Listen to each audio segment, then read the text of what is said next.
مالک سے، اپنے خالق سے ان کا محبت کا رشتہ ہے اور وہ شدید پیار کرتے ہیں۔ دوسری جانب نبی پاک صلی اللہ تعالی علیہ وسلم نے فرمایا، بخاری مسلم میں معروف اور مشہور اور امت کی جان ہے وہ حدیث کہ سرکار نے فرمایا کہ تم میں سے کوئی اس وقت تک مومن ہی نہیں ہو سکتا جب تک اپنی ہر چیز سے بڑھ کر مجھ سے پیار نہ کرے۔ اللہ سے بھی محبت کرنی ہے اور اللہ کے رسول سے بھی محبت کرنی۔ محبت، اسلام جو ہے یہ محبت کا دین ہے۔ محبت جو ہوتی ہے یہ پورے عالم کو فتح کر دیتی ہے۔ محبت فاتح عالم ہوتی ہے۔ نفرت سے آپ کوئی کامیابی حاصل نہیں کر سکتے۔ محبت ایک ایسی چیز کا نام ہے جو آپ کو دنیا اور آخرت کی تمام کامیابیاں دے دیتی ہے۔ مومن جو ہوتا ہے نا، مومن، اس کا خمیر ہی محبت سے بنایا گیا ہے۔ مشکات میں حدیث ہے، نبی پاک علیہ السلام نے فرمایا، قال المؤمن معلف، فرمایا یہ جو مومن ہوتا ہے نا یہ محبت والا ہوتا ہے۔ اور حضور فرمانے لگے اس بندے میں کوئی خیر ہی نہیں، اس میں کوئی بھلائی ہی نہیں جو نہ محبت کرے اور نہ اس سے محبت کی جائے۔ مومن محبت والا ہوتا ہے، الفت والا ہوتا ہے، پیار والا ہوتا ہے، پریم والا ہوتا ہے۔ وہ بندے میں بھلائی نہیں جو نہ پیار کرے اور نہ کوئی اس سے پیار کیا جائے۔ محبت کا فروغ حسن ہے دین کا۔ آپ دیکھیں نا، نبی پاک صلی اللہ علیہ وسلم نے صحابہ کے بارے میں فرمایا کہ میرے صحابہ سے اس لیے محبت کرو کہ یہ میرے صحابہ ہیں۔ اہل بیت نبوت کا معاملہ آیا تو نبی پاک صلی اللہ تعالی علیہ وسلم نے اپنے اہل بیت نبوت کو چادر کے نیچے چھپا کے اور پھر ہاتھ اٹھا کے کہا، اے اللہ یہ میرے اہل بیت ہیں، میں ان سے محبت کرتا ہوں، تو بھی ان سے محبت فرمانا۔ آپ ذرا غور کریں کہ یہ محبت کہاں کہاں پہنچتی ہے، اللہ سے، اللہ کے رسول سے، حضور کے صحابہ سے، بات اہل بیت تک آئی تو کہا، ہے اللہ میں ان سے محبت کرتا ہوں، تو بھی ان سے محبت فرما، اور میرے مالک جو جو ان سے محبت کرے تو ان سب سے بھی محبت فرما۔ فروغ محبت، اشاعت محبت، تبلیغ محبت بڑا ضروری کام ہے۔ لیکن ایک تو یہ تھی کہ دین کے معاملے میں محبتیں جو شرعی محبتیں کہلاتی ہیں، اور ایک ہیں ہماری طبعی محبتیں۔ حضور صلی اللہ علیہ وسلم نے ہمیں حکم دیا ہے، فرمایا اپنی بیوی سے بغض نہ رکھنا۔ اس کا معنی یہ ہوا کہ کچھ لوگ ایسے ہیں جو بیوی کا بغض بھی پال لیتے ہیں۔ مقابلہ ہو رہا ہوتا ہے میاں بیوی کا، بحث ہو رہی ہوتی ہے، ایک دوسرے کے خلاف دلائل جمع ہو رہے ہوتے ہیں، ایک جنگ مچی ہوتی ہے۔ فرمایا اس سے بغض نہ رکھنا۔ کوئی عادت نہ پسند ہو تو وہ عادت دیکھ لینا جو تمہیں پسند ہے، عداوت نہ پیدا کرنا۔ ہاں دین زارے بیزاری کا حکم دیتا ہے، پر ان کے ساتھ جو رب رسول کے دشمن ہیں۔ باقی فروغ محبت میں اپنا کردار ادا کرو۔ دیکھیں نا، حضور صلی اللہ علیہ وسلم نے فرمایا جس نے محبت کے ساتھ ماں باپ کا چہرہ دیکھا اللہ اسے کامل حج کا ثواب عطا کرے گا۔ لیکن حدیث میں جو حضور نے شرط لگائی اس شرط کا خیال رکھنا ہے۔ کس طرح چہرہ دیکھنا ہے؟ فرمایا ماں باپ کا چہرہ دیکھو کس طرح۔ اچھا، یہ حدیث بتاتی ہے کہ کچھ لوگ ایسے ہیں جو چہرہ دیکھتے ہیں پر محبت سے نہیں دیکھتے۔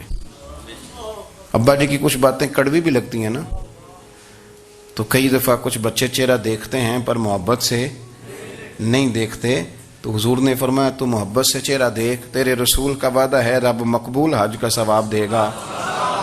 صحابی عرض کرنے لگے، یا رسول اللہ صلی اللہ علیہ وسلم اگر میں 2 دفعہ دیکھوں؟ تو حضور نے فرمایا 2 حج کا ثواب۔ اس نے کہا حضور میں دن میں 3 دفعہ دیکھوں؟ تو فرمایا 3 حج کا ثواب۔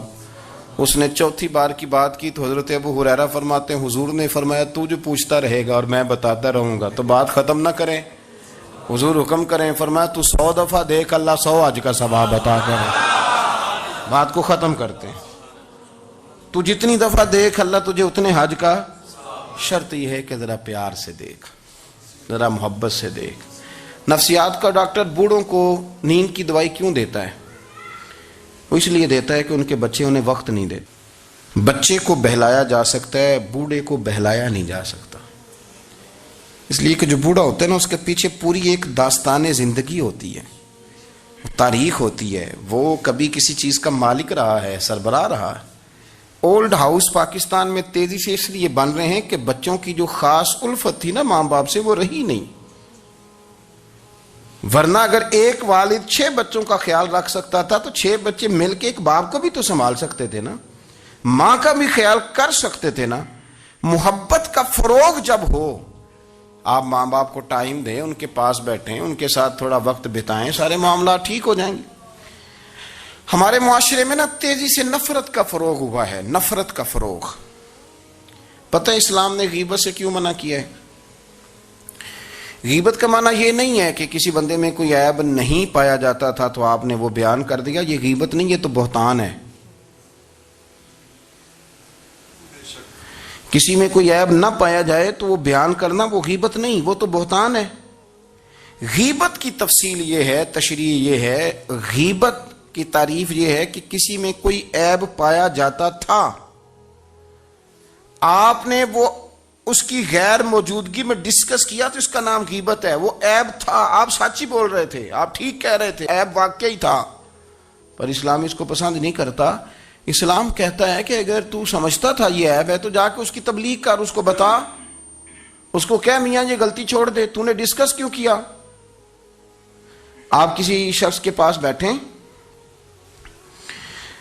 اور کسی دوسرے آدمی کی تعریف کریں، آپ کہیں کہ بڑا اچھا ہے، بڑا بامروت ہے، مہمان نواز ہے، با اخلاق ہے، وعدے کو وفا کرنے والا ہے، دیانتدار ہے، سچ بولتا ہے، آپ تعریفیں کریں. آپ کسی کے سامنے تعریف کریں گے نا تو بندہ کہے گا یار کسی دن ملاقات تو کرا. اور جب وہ ملے گا تو اس کی آنکھوں کے اندر ایک خاص کشش ہوگی، پیار ہوگا، ملنے کو جی چاہے گا، ایک خاص راحت ہوگی. یہ کب ہوگا؟ جب آپ نے کسی کی تعریف کر دی. لیکن اگر آپ کسی کی غیبت کریں گے، کسی کے بارے میں کہیں گے بڑا غلط ہے جی، لوٹ لیتا ہے جی، چور ہے جی، فاسق ہے جی، تو بندہ اگر کبھی مل بھی گیا تو اس سے سلام لینے کو دل. ہم نے پتہ کیا کیا ہے؟ تیزی کے ساتھ فروغ پایا ہے ہمارے ہاں نفرت کا ماحول، تیزی کے ساتھ فروغ پایا. ہم نے نا تیزی سے، آپ کھول لیں کوئی یوٹیوب کھول لیں، کوئی ایسا چینل کھول لیں، بس لڑائی ہے، فلانا فلانے سے لڑ رہا ہے، فلانا. مذہبی لوگوں کی میں منت کرتا ہوں کہ خدا را دین کو اس طرح کا ماحول تو نہ آپ دیں کہ لوگ کہیں کہ ان میں کوئی شے ہے ہی نہیں، فلانا فلانے کا جواب دے رہا ہے، فلانا فلانے کا، اور بازاری زبان استعمال کی جا رہی ہے. اور ٹھیک ہے، مسلمات جو طے تھے لوگوں نے تو ان کو بھی چھیڑنا شروع کر دیا، اور تضحیق کی جاتی ہے، لفظ اس طرح کے اختیار کیے جاتے ہیں جو ویسے ہی وزادار آدمی بولنا پسند نہیں کرتے. کیا آپ اپنی شکل دکھا رہے ہیں کفر کو کہ یہاں نفرت ہی نفرت ہے، اور وہ باتیں جن کو بالکل چھیڑنا نہیں چاہیے تھا ان پر بھی آپ کلام کرتے ہیں. آپ نے کوئی چیز نہیں چھوڑی، اس پر آپ نے بحث نہ کی ہو، الجھایا نہ ہو، میلہ لگا دیا، اللہ جانے کوئی کیا بول رہا ہے. دعوت دین کون دے گا؟ پیغام حق کون سنائے گا؟ فلانا فلانے کا جواب دے رہا ہے، اور پھر وہ دوسرے کا جواب دے رہا ہے، تیسرا تیسرے پہ تبصرہ کر رہا ہے، چوتھا پانچویں پہ تبصرہ کر رہا ہے. یہ کب تک بات ایسے چلے؟ یہی حال سیاسی لوگوں کا ہے.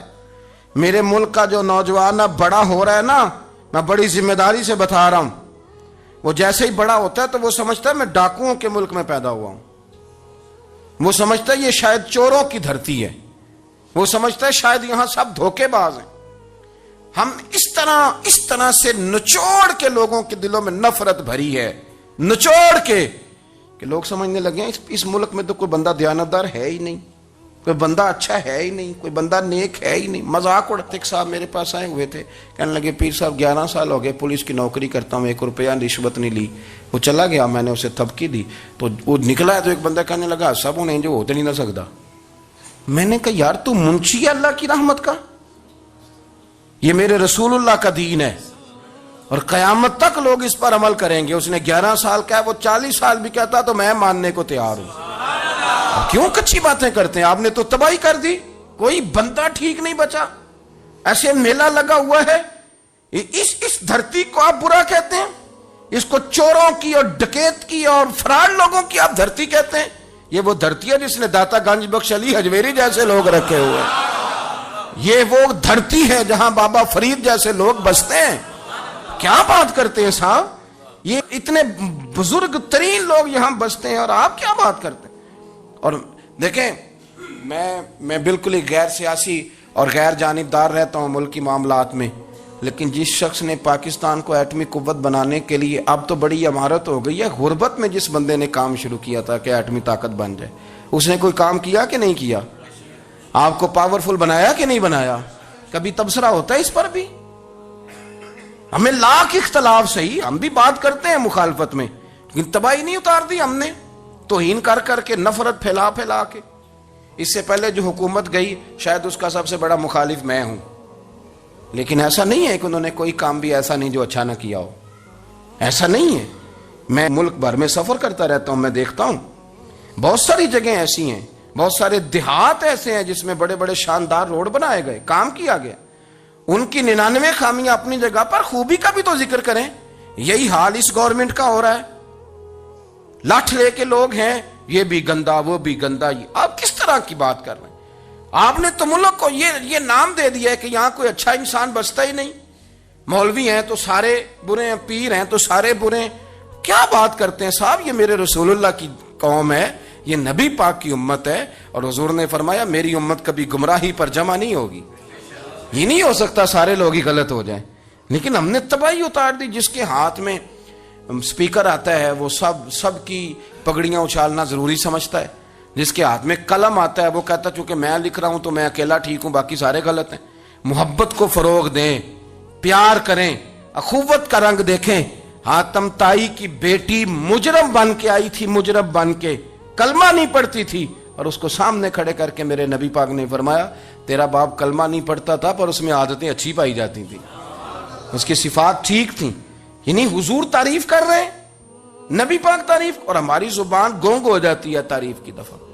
ہم تو جو میری بات مان گیا وہ بندہ ٹھیک ہے، اور جس نے میری بات نہیں مانی وہ بندہ درست ہے، یہ گونگ ہو جاتا ہے ہمارا مزاج۔ اپنی زندگی میں اچھے الفاظ ادا کریں، اولیاء اللہ کے بارے میں، ان لوگوں کے بارے میں جو مسلمہ بزرگ ہیں، ہمارے امت کے مسلمہ بزرگ ہیں، ان کے بارے میں ہم ایسی کمزور باتیں کرتے ہیں جن کا سرے سے کوئی وجود نہیں، سرے سے کوئی داستان نہیں ان لوگوں کی۔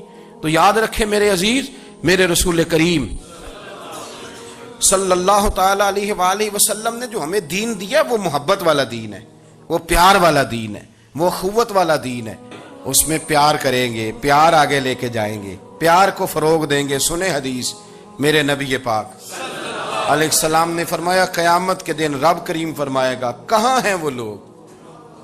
منادی اعلان کرے گا میدان محشر میں، کوئی آدمی اعلان کر وہ کہاں ہیں لوگ؟ اور تو کس کو ڈھونڈ رہا ہے؟ فرمایا مجھے رب نے بھیجا ہے کہ وہ بندے ڈھونڈ کے لاؤ جو دنیا میں میری رضا کے لیے ایک دوسرے سے محبت کیا کرتے ہیں، وہ بندے ڈھونڈ کے لاؤ۔ بندے ڈھونڈے جائیں گے۔ یا رسول اللہ رب ان کا کیا کرے گا؟ تو نبی کریم صلی اللہ علیہ وسلم فرمانے لگے رب فرمائے گا تم دنیا میں میری رضا کے لیے ایک دوسرے سے پیار کرتے تھے، آج میرے عرش کے سائے کے علاوہ سایہ کوئی نہیں، آج میں تمہیں اپنے عرش کے سائے میں جگہ عطا کروں گا۔ میری رضا کے لیے پیار کیا تم نے، میری رضا کے لیے محبت۔ خدا را تھوڑا تھوڑا لوگوں سے پیار شروع کریں۔ آپ یقین کریں وہ پولیس والے سے آپ کہیں نا کہ تو اپنا رویہ ٹھیک کر، تو کہتے تو انہوں پتہ نہیں بندے کس طرح دا ساڑھنا سلوک کرتے ہیں۔ وہ بھی مطمئن ہے، وہ کہتا ہے اگر میں گالی گلوچ کر رہا ہوں تو میں ٹھیک کر رہا ہوں۔ وہ کہتا ہے یہ لوگ لائے کیس ہیں۔ آپ دیکھ لیں، آپ سمجھ لیں چیزوں کو۔ میں نے ڈاکٹر صاحب سے کہا کہ تھوڑی سی آپ لوگوں سے شفقت کریں، غریب لوگ آتے ہیں تو کہتے ہیں مفت دوائی دیں تو یہ بیچ دیتے ہیں جا کے۔ ہر شخص نے ایک دوسرے کے خلاف کہانی بنا لی، نفرت کے لیے کوئی نہ کوئی پلان کر لیا، ہمیں باتیں مل گئیں، ہم نے داستان سرائی کر لی، ہم نے اپنے ذہن کو اکٹھا کر لیا۔ مجھے بتلاؤ نا یار، اگر رسول کریم صلی اللہ علیہ وسلم اور باقی انبیاء بھی قوموں کے بارے میں یہ سوچتے کہ یہ بڑے ظالم ہیں، یہ بڑے چور ہیں، یہ بڑے ڈکیت ہیں، یہ بڑے غاصب ہیں، یہ کافر ہیں، منافق ہیں، تو بھلا ہو سکتا تھا، لوگوں کا فائدہ ہو سکتا تھا۔ وہ لوگ بڑے بڑے سخت گیر تھے، پر محبوب نے فرمایا وہ جو کریں گے وہ ان کا انداز ہے، اور ہم جو کریں گے وہ ہمارے رب نے ہمارے ذمے لگا کے بھیجا ہے۔ اپنی زندگی میں تلاش کریں اور پیار کریں اور اچھے لفظوں سے لوگوں کو یاد کریں اور خوبصورت لہجہ اختیار کریں اور ٹھنڈی اور اچھی باتیں کرنے کی کوشش کریں، اللہ کی رضا کے لیے، اللہ کی رضا کے لیے، اللہ کے بندوں سے پیار۔ یارو دیکھو، عورت ہو طوائف، زندگی ساری بیت جائے گناہوں میں، لیکن میرے نبی پاک فرماتے ہیں وہ رب کی رضا کے لیے کتے سے بھی پیار کر لے تو رب اسے جنت عطا کر دیتا ہے۔ تو کتے کو پانی پلا گئی، پر پلا گئی نا اللہ کی رضا کے لیے، اسے کوئی فائدہ تو نہیں تھا نا، وہ اللہ کی رضا کے لیے پلا گئی، تو رب کریم نے اس کے سارے گناہوں کو، کسی سے پیار تو کریں، خدا را کسی سے پیار تو کریں۔ اس سال میرے گاؤں کے میلے کی بھیڑ میں جو گم ہوا وہ ایک بھکارن کا لال تھا، اس غریب کو تلاش تھی متاع خلوص کی، اور مخلوق چپ رہی کہ یہ مشکل سوال تھا۔ یار کوئی شخص ایسا بچا ہی نہیں جس سے لوگ امید کریں، توقع کریں کہ مجھے یہ اپنا کندھا دے گا میں سر رکھ کے رو لوں گا۔ کوئی ایک ایسا شخص ملا ہی نہیں جس کے بارے میں لوگ کہیں کہ بڑا مخلص ہے یار۔ اتنی بڑی میرے محبوب کی امت، ہر حکومت غلط، ہر شخص غلط، ہر بندہ برا، ہر جماعت بری، اللہ کی رضا کے لیے کچھ لوگوں کے لیے فروغ محبت کا بھی فریضہ سر انجام دیں۔ کیسے لوگوں کو یہ بات سمجھائی جائے؟ حضرت ابو ادریس خولانی رضی اللہ تعالیٰ عنہ تابعی ہیں، حافظ منذری نے الترغیب و ترہیب میں لکھا ہے، فرماتے ہیں کہ حضرت ابو ادریس خولانی کہ میں دمشق کی جامع مسجد میں گیا تو میں نے ایک چمکدار چہرے والا، سیاہ داڑھی والا، چمکتے دانتوں والا خوبصورت نوجوان نبی پاک کی حدیثیں بیان کرتا دیکھا۔ اس کے چاروں جانب حضور کے غلام بیٹھے تھے۔ میں نے ایک شخص سے کہا یار بڑا حسین چہرہ ہے، بڑا ہی خوبصورت انداز ہے، کون ہے بندہ؟ انہوں نے کہا آپ نہیں جانتے، یہ صحابی رسول حضرت معاذ ابن جبل ہے رضی اللہ تعالی عنہ۔ حضرت معاذ ابن جبل کا انتقال بھی کوئی 40 سال کی عمر سے پہلے ہو گیا تھا، لیکن ان پر حضور کا اعتماد اتنا تھا کہ حضور نے اپنی حیات ظاہرہ میں گورنر بنایا انہیں صوبے۔ چمکدار دانت، حدیثیں بیان کر رہے ہیں۔ حضرت ابو ادریس خولانی رضی اللہ تعالیٰ عنہ کہتے ہیں رش بڑا تھا، میرے دل میں خواہش ہوئی کہ آج تو لوگ زیادہ ہیں، کل آؤں گا ملاقات کروں گا۔ کہتے ہیں اگلے دن میں اپنی طرف سے سب سے پہلے گیا، پر حضرت معاذ ابن جبل تو مجھ سے پہلے مسجد میں موجود تھے اور وہ نفل پڑھ رہے تھے، اللہ اللہ کر رہے تھے۔ تو میں نے ان کے ساتھ سلام لی، فرمانے لگے کیسے آئے ہو؟ تو میں نے کہا حضور کل آپ کو دیکھا ہے، آپ کی باتیں سنی ہیں، تو گویا آپ کا تو چہرہ ساری رات میری آنکھوں کے سامنے رہا، تو میں تو سویرے زیارت کی غرض سے حاضر ہوا ہوں۔ اللہ کی رضا کے لیے مجھے آپ اچھے لگیں، اللہ کی رضا کے لیے۔ کوئی بندہ ایسا بھی تو ہو نا، کوئی غریب، کوئی مسکین، کوئی عالم، کوئی صوفی، کوئی درویش، کوئی ذاتی تعلق نہ ہو، تعلق کیا ہو؟ اللہ کی رضا۔ آپ مجھے اچھے لگیں۔ حضرت سیدنا معاذ ابن جبل فرمانے لگے واقعی ایسا ہی ہے؟ عرض کی حضور بالکل ایسا ہی ہے۔ تو فرماتے میں نے چادر لی ہوئی تھی، حضرت معاذ ابن جبل نے میری چادر کو پکڑ کے کھینچا، فرمایا پکی بات کر یار۔ میں نے کہا حضور پکی کر رہا ہوں۔ تو فرمانے لگے سن، پھر میں نے نبی کریم سے سنا ہے، رسول کریم علیہ السلام نے فرمایا جو دو بندے رب کی رضا کے لیے پیار کرتے آپس میں، اللہ ان دونوں سے محبت فرماتا ہے۔ سن پھر اس کو یاد رکھنا، اللہ ان دونوں سے محبت کرتا ہے۔ حضرت ابو ادریس خولانی سے کوئی پوچھتا تھا نا کہ دنیا میں جانا ہے تو سرمایہ کیا ہے، تو فرماتے تھے یہ جو میں نے چادر لی ہوئی ہے نا، اس چادر کے اندر میرا وجود ہے، اور وجود کے اندر میرا دل ہے، اور دل کے اندر میں نے حضرت معاذ ابن جبل کو رکھا ہوا ہے، میں نے وہاں ان کا ٹھکانہ بنایا ہوا ہے، وہاں ان کا ٹھکانہ ہے۔ یہ دور ہی نکتہ چی ہے، کہیں چھپ کے بیٹھ جا، اور جس دل میں تو مکی ہے وہیں چھپ کے بیٹھ جا۔ اقبال کہتے ہیں جس دل میں تو مکی ہے وہیں چھپ کے بیٹھ جا۔ دوستو، رسول اللہ صلی اللہ علیہ وسلم کے غلاموں نے مالک کی رضا کے لیے لوگوں سے پیار، فروغ محبت میں کردار ادا کیا، اور بہترین کردار۔ آپ اپنی زندگی میں کچھ چیزیں ایسی بنائیں جن میں فقط اللہ کی رضا کے لیے محبت، خالق کی رضا کے لیے پیار، خالق کی رضا۔ آپ یقین کریں اگر تھوڑا تھوڑا کر کے ہم اس محبت کو فروغ دیں نا اپنے دلوں میں، تو بہت سارے بادل چھٹیں گے، ہم نے نا وہ تیزی سے دولت کو، لالچ کو، میں اکثر کہتا ہوں کہ میاں بیوی کا جو رشتہ ہوتا ہے نا، اس کو اللہ پاک نے نا قرآن پاک میں اپنی نشانیوں میں سے ایک نشانی قرار دیا ہے۔ ان دونوں کی وجہ سے گھر چلنا ہے، بچوں کی پرورش ہونی ہے، نظام زندگی۔ آپ گھر سکون کے لیے جاتے ہیں، اطمینان کے لیے۔ آپ اپنے گھر کے اندر جیسے بھی ہوں، آپ کہتے ہیں یہاں مجھے کوئی پریشانی، یہ میرا اپنا بیڈ ہے، اپنا بستر ہے۔ لیکن اگر اسی رشتے میں جب آپ بیج بوئیں تو سب سے پہلے دولت کا بوئیں۔ اگر لڑکے والے یہ لالچ کرتے ہیں نا لڑکی کیا لے کے آئے گی، تو لڑکی والوں کا بھی لالچ ہوتا ہے کہ لڑکا کماتا کیا ہے، ان کو بھی پتا ہوتا ہے کہ کتنے پیسے لاتا ہے، کیا کمائی ہے، کتنا کچھ جھاڑو پھیر لیتا ہے۔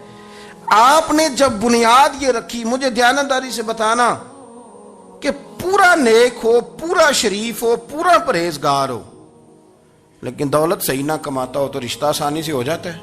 وہ بس سارا کچھ ٹھیک ہے، صرف کمائی تھوڑی سی کم ہے، وہ مشکل سے گزارا ہوگا، وہ کہتے ہیں نہیں جی نہیں، بھوکے تو نہیں نہ مرنا۔ کیوں؟ ہم نے اس کے اندر جب دولت کو شامل کر لیا، آ گئی دولت، تب جس رشتے کی بنیادی دولت پہ ہوگی وہاں آپ وفا تلاش کریں گے، وہاں ہم خلوص تلاش کریں گے، وہاں ہم للہیت تلاش کریں گے، اللہ کرے ہو جائے۔ لیکن وہ ہمارے مائنڈ سیٹ میں یہ بات ہوتی ہے کہ یہ جو معاملہ ہے یہ گڑبڑ ہے۔ اگر رضا الہی مقصود ہو، اگر اللہ کی رضا مقصود ہو، حضرت فاطمہ بنت قیس ایک صحابیہ تھیں، انہیں طلاق ہو گئی، ان کے لیے دو رشتے آئے، ایک حضرت عبد الرحمن ابن عوف کا مالدار ترین آدمی تھے، اور ایک حضور کے غلام تھے، وہ بڑے غریب تھے، مسکین تھے۔ ان کے والدین کی خواہش تھی کہ عبد الرحمن ابن عوف سے شادی ہو جائے، وہ بھی تو بڑے نیک ہیں، پارسا ہیں، عشرہ مبشرہ ہیں۔ حضرت فاطمہ بنت قیس نے کسی بندے کی ڈیوٹی لگائی، کہنے لگی پتہ کرو نبی پاک کی رضا کیا ہے، حضور کی رضا کدھر ہے؟ تو پتہ چلا حضور کی خواہش غریب کی طرف ہے۔ تو وہ خاتون اپنے ماں باپ کو کہنے لگی میرا نا اس غریب سے رشتہ کرا دو۔ انہوں نے کہا پتر، بیٹیوں کے بارے میں ماں باپ بڑے احساس ہوتے ہیں، ہم چاہتے ہیں کہ عبد الرحمن ابن عوف مالدار ہے تو وہ بھی تو نیک ہے نا، حضور نے دنیا میں جنت کی بشارت دی اور ان کا بڑا اعزاز ہے، حضور نے ان کے پیچھے نماز پڑھی، بڑا مرتبہ بڑا مقام والا صحابی ہے، وہ تو غریب آدمی ہے، اور پھر حضور نے حکم تو نہیں نہ دیا، خواہش کا اظہار کیا ہے۔ اس بی بی کے جملے بڑے شاندار ہیں، کہنے لگی آپ مجھے اللہ کی رضا کے لیے نا میرے نبی کے حوالے کر دیں، مجھے امید ہے اللہ رسول مجھے کبھی ضائع نہیں فرمائیں گے، مجھے حوالے کریں رسول کائنات۔ چھوڑیں کو ضروری ہے دنیا داری ہر طرف دیکھنا، کہیں کوئی کام ایسا بھی تو ہو نا جو محبت کے زور پہ ہو، جو محبت کے لیے ہو۔ کوئی ہمارے پاس بڑے سارے لوگ آتے ہیں، بڑے سارے لوگ آتے ہیں، اور ہم اس قابل بھی نہیں جتنے لوگ آ جاتے ہیں، میں صحیح کہہ رہا ہوں، بالکل کوئی حیثیت نہیں، 1% بھی۔ جب پلٹ کے دیکھتے ہیں تو شرم آتی ہے کہ یار اتنی دور سے بندہ چل کے آ گیا، اس کو کیسے سمجھائیں، کس طرح کر کے۔ تو ایک آدھ دن پہلے ایک بزرگ آ گئے، اور وہ اچھے صاف ستھرا ان کا مزاج تھا، بڑے شاندار، تو میں زیارت کے لیے ہوں، تو میں نے کہا زیارت شیارت والا تو کھاتا کوئی نہیں، چلو آپ آ گئے ہیں تو کوئی حکم کریں۔ تو کہنے لگے کوئی حکم نہیں، میں اللہ کی رضا کے لیے آیا ہوں۔ یہ کوئی تقریر نہیں تھی، کوئی خطبہ نہیں تھا، نہ ان کے سامنے سپیکر تھا، نہ وہ شور کر رہے تھے، نہ وہ نعرے لگوا رہے تھے، نہ وہ ہاتھوں پہ ہاتھ مار رہے تھے، اور اس بندے نے کہا اللہ کی رضا کے لیے آیا ہوں، تو وہ بھی رو پڑے تو میں بھی رو پڑا، ختم ہو گئی بات۔ اب بات کو سمجھیں، یہ اتنا تگڑا رشتہ ہے نا یار، کسی رشتے کے بیچ برادری ہوتی ہے، کسی رشتے کے بیچ خاندان ہوتا ہے، کسی رشتے کے بیچ قبیلہ ہوتا ہے، کسی رشتے کے بیچ رنگ نسل ہوتی، وہ کتنا تگڑا رشتہ ہے کہ دو بندوں کا رشتہ ہو، ایک بیچ میں خدا ہو، دوسرے محمد مصطفیٰ ہو، آپ کتنا اسے مضبوط رشتہ سمجھیں گے جس کے بیچ اللہ رسول ہو۔ اتنا تگڑا رشتہ، اتنا مضبوط تعلق، اتنی وسعت اس کے اندر، اللہ کی رضا کے لیے۔ حضرت موسیٰ کلیم اللہ علی نبینا علیہ الصلوۃ والسلام سے رب کریم نے فرمایا، کہا اے موسیٰ میری رضا کے لیے بھی کوئی کام کیا ہے؟ حضرت موسیٰ علیہ السلام نے عرض کی یا اللہ میں نے تبلیغ کی، تو فرمایا وہ تو آپ کی ذمہ داری تھی۔ امام غزالی نے روایت لکھی ہے، اے اللہ میں نے آپ کے تمام احکامات پہ عمل کیا، موسیٰ وہ تو آپ نے کمال کیا، اللہ کے پیغمبر ہیں، تو میری رضا کے لیے، تو یا اللہ تیری رضا کے لیے کیا ہے؟ تو رب کریم نے فرمایا کسی بندے سے صرف اس لیے پیار کیا ہے کہ وہ اللہ کا بندہ ہے، فقط اس لیے پیار کیا ہو کہ وہ اللہ کا بندہ ہے فقط اس لیے. میرے عزیز آپ بات کو سمجھیں, زندگی میں فروغ محبت پر کچھ کام کریں, کچھ تھوڑا سا کوشش کریں گرد جھاڑنے کی, کچھ گرد جھاڑنے کی. ہم نے نا ایک سٹیٹس بنا لیا ہے. اب تو مسلمان پہلے فرقوں میں بٹے, قبیلوں میں بٹے, اب شہروں میں بٹ گئے. آپ کبھی گجرانوالا کے لوگوں سے پوچھو نا گجرات تو کہو ہو گجرات والے تو اللہ بچائے, کہتے ہیں کہ نہیں؟ گجرات کے لوگوں سے پوچھے گجرانوالا تو کہتے ہوتے کھاندے ہی بڑا نے, کس کی بات کر رہے ہیں. تو گجرانوالا والوں سے پوچھیں لاہور والے کہتے توبہ لاہوریا جی. صحیح کون ہے؟ کوئی بھی نہیں. کیوں؟ اس لیے کہ ہم نے ہر شہر کے لیے کہاوت بنا لی ہے. میں صحیح کہہ رہا ہوں, ہر قبیلے کے لیے کوئی نہ کوئی. یہ ہم نے ظلم کیا اپنی جان, یہ ہم نے زیادتی کی. کہانیاں بن گئی, کہاوتیں بن گئی شہروں کے لیے, علاقوں کے لیے, قبیلوں کے لیے. مقصود کیا تھا؟ کسی طریقے سے نفرت پروان چڑھے. کھانا ہے نا, کھانا تو آپ جو کھانا کھاتے ہیں وہ اپنے ذائقے کے مطابق کھاتے ہیں.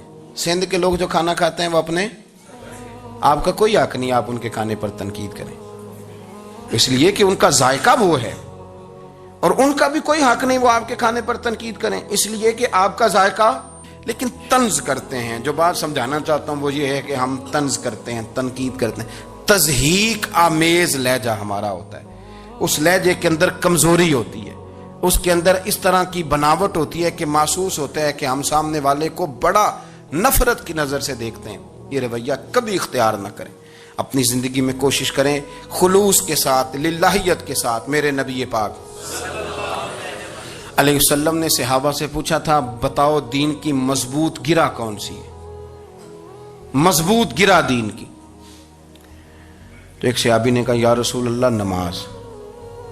5 وقت مسلمان جمع ہوتے ہیں, ایک دوسرے کا حال احوال پوچھتے ہیں, تو اس گرہ میں مسلمان بندے رہتے ہیں. حضور نے فرمایا تم نے بات ٹھیک کی پر میری مراد کو نہیں پہنچے. ایک صحابی نے عرض کی یا رسول اللہ صلی اللہ علیہ وسلم زکوٰۃ, امیر غریب کو زکوٰۃ دیتا ہے تو دونوں کا رشتہ مضبوط ہو جاتا ہے, تو یہ بہت بڑی گرہ ہے. تو حضور نے فرمایا بات تمہاری ٹھیک ہے پر تم میری مراد کو نہیں پہنچے. تو تیسرے نے عرض کی حضور حج, مختلف رنگوں کے, قبیلوں کے, نسلوں کے, علاقوں کے لوگ آتے ہیں, ایک ہی لباس پہنتے ہیں, ایک ہی بولی بولتے ہیں, لبیک اللہم لبیک. تو یہ بہت بڑی مضبوط گرہ ہے. تو نبی پاک صلی اللہ علیہ وسلم نے فرمایا بات تمہاری ٹھیک ہے پر تم میری مراد کو نہیں پہنچے. تو صحابہ نے عرض کی حضور پھر آپ ہی بتا دیں کہ اسلام کی مضبوط گرہ کون سی ہے جس میں مسلمان جڑ جائیں گے. نبی پاک نے فرمایا مضبوط گرہ محبت ہے. اللہ کی رضا کے لیے پیار کرو, لوگوں سے پیار کرو. کوئی بندہ پھر تمہیں تلخ بھی ملے گا نا, تو تم چونکہ اس کے لیے نہیں کر رہے اللہ کے لیے کر رہے ہو, تو پھر تمہارے لیے سہنا بھی آسان ہو جائے گا, دیکھنا اور پرکھنا بھی آسان ہو جائے گا. رضائے الہی کی خاطر لوگوں کا پیار. بخاری مسلم میں ہے, نبی پاک علیہ السلام نے فرمایا ایک شخص اپنی بستی سے چلا لمبے سفر پہ دوسری بستی جانے کے لیے, تو رستے میں فرشتہ ملا انسانی شکل میں. اس نے پوچھا کہاں جا رہے ہو؟ اس نے کہا اپنے بھائی سے ملنے جا رہا ہوں. فرشتہ پوچھنے لگا اس کا کوئی احسان ہے تمہارے اوپر, کوئی لین دین ہے؟ اس نے کہا نہیں. تو کہا پھر کیوں اتنا لمبا سفر کر رہے ہو؟ تو کہنے لگے یار میں اللہ کی رضا کے لیے اس سے پیار کرتا ہوں, اللہ کی رضا کے لیے, تو اس لیے جا رہا ہوں. تو سنیں یہ بخاری مسلم کے لفظ ہیں. حضور فرماتے ہیں وہ فرشتہ کہنے لگا سن پھر میں انسان نہیں میں فرشتہ ہوں, اور مجھے رب کریم نے بھیجا ہے یہ کہنے کے لیے کہ اگر تم دونوں اللہ کی رضا کے لیے ایک دوسرے سے پیار کرتے ہو تو اللہ تم دونوں سے پیار فرماتا ہے. اب یہ محبت فروغ کیسے پائے گی؟ اس کے لیے ایک تو یہ کہ اپنے دل کو تھوڑا سا سمجھائیں. آپ ارادہ کر لیتے ہیں نا, جب ذہن بنا لیتے ہیں کہ میں نے کوئی خدمت کرنی ہے, ذہن بن گیا, تو پھر اس کے لیے 2-3 لاکھ روپے 4 لاکھ روپے لگانے کی ضرورت نہیں ہوتی. پھر بندہ سٹاپ پہ کھڑے ہوئے کسی بابا جی کو پوچھتا ہے کہاں جانا ہے, تو کہتے ہیں میں نے ذرا یہاں قریب ہی جانا ہے, رکشہ تلاش کر رہا ہوں. تو آپ کا ذہن بن گیا نا خدمت کرنے کا. تو موٹر سائیکل پہ بٹھایا تو گھر چھوڑا ہے, واپس آئے تو دل بڑا ٹھنڈا تھا. لیکن آپ یہ بھی کہہ سکتے تھے کہ بابا جی بچے کیا کرتے ہیں, میں سعودی عرب میں, تو یہ 200 روپیہ رکشے کو دیں, گھر چھوڑ آتا ہے. بچے اتنا کماتے کس لیے؟ دونوں باتوں میں فرق ہے. میری بات کی سمجھ آ رہی؟ آپ اللہ کی رضا جب اپنا لیتے ہیں تو پھر کوئی کہانی جنم نہیں لیتی. لیکن جب یہ رنگ نہیں ہوتا پھر کہانیاں ہیں، پھر داستانیں ہیں، پھر بڑی بڑی باتیں، پھر بڑے بڑے لمبے لوگوں کے پاس پلاننگ ہے. اس طرح نہ کریں. پیار تقسیم، اور ایک تو یہ کہ خود اپنے دل میں اچھی سوچیں رکھیں، دوسرا یہ کہ لوگوں کو بھی کہیں. جب آپ کے سامنے لوگ بات کر رہے ہوتے ہیں نا، میرے سامنے ایک صاحب نے کہا کہ وہ ہمارے جو محلے کی مسجد ہے نا، اس کا خزانچی مولوی صاحب کے ساتھ مل کے 40 لاکھ روپیہ کھا گیا. میں نے اسے کہا یار بڑی پکی فگر یاد ہے تجھے، پورے 40 لاکھ ہی کھا گئے اور طے ہے. تو میں نے کہا کوئی اس کی دلیل؟ کہنے لگا جی وہ بڑے پیسے کھائے ہیں، سب کو پتہ ہے. میں نے کہا سب کو پتہ ہونا کام نہیں، اس پر باقاعدہ شرعی گواہ ہونے چاہیے. کہہ دیتے ہیں نا ہم. میں نے اسے کہا کہ چلو چھوڑو ساری باتیں، تم نے کتنے دیے تھے؟ میں نے کہا میں نے تو کوئی نہیں دیا.